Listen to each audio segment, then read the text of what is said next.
Bonjour à toutes et à tous, c'est parti pour un mois de football au Qatar avec cette Coupe du Monde un peu particulière. Et pour le match d'ouverture de la compétition, le Qatar, le pays hôte, a affronté l'Équateur. Et ce fut une première sortie catastrophique pour la sélection entraînée par Félix Sanchez. Dominé techniquement, incapable de rivaliser sur le plan technique et malmené collectivement, les Qatariens sont totalement passés au travers et ont été battus 2-0. Ce résultat fait le bonheur des Équatoriens. Quand on feuillette les journaux du pays, on comprend très vite que c'était la fête au pays de la tri. L'Équateur embrasse l'histoire, peut-on lire sur la première page de Diario Expresso. C'est la première fois qu'un pays hôte s'incline pour son premier match et le bourreau des Qatariens, c'était Ener Valencia, le meilleur buteur du championnat turc, a inscrit un doublé pour lancer le mondial et le quotidien Diario Extra en fait le nouvel émir du Qatar. Ce n'est qu'une victoire contre le Qatar, mais l'Équateur se voit bien être la surprise de cette 22e édition. Mais qu'en pensent les journaux qatariens de cette défaite? Eh bien, quand on lit le journal Qatar Tribune, on se rend compte que ce qui est le plus important pour le pays, ce n'est pas l'équipe nationale, mais l'organisation du mondial. Et du coup, pour le journal, la cérémonie d'ouverture fut extraordinaire. Comme on peut le lire dans cet édito, les médias du pays estiment que le spectacle proposé par le Qatar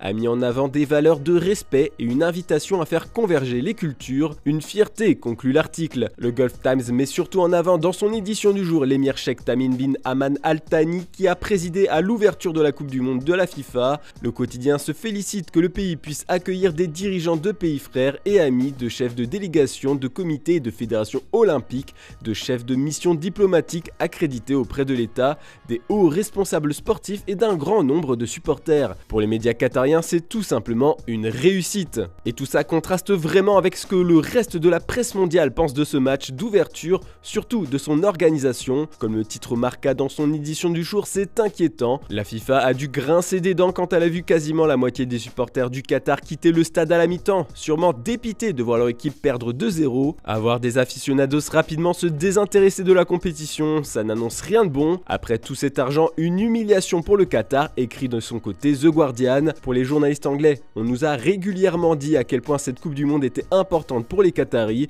Pourtant, au moment de la rencontre, ils ont disparu assez vite. Mais il rapporte que même si dans le stade, l'ambiance était terne, à l'extérieur, des milliers de supporters sans billets s'étaient rassemblés pour faire le spectacle. Des musiciens traditionnels jouaient tandis que les enfants et leurs parents dansaient et riaient, nous décrit le reporter. L'équipe ce matin dénonce aussi cette mauvaise entrée en matière du Qatar. Le retard du désert, c'est surtout le niveau de l'équipe nationale qui est critiqué. Mais bon, place au foot comme le titre La Provence dans son édition du jour. 3 gros matchs au programme aujourd'hui, on va en parler un peu plus tard. On va ouvrir une longue page sur les Bleus. Didier Deschamps s'est entretenu avec quelques titres de la presse quotidienne régionale, dont La Provence et Midi Libre. Le sélectionneur a surtout répondu à des questions qui concernent Karim Benzema.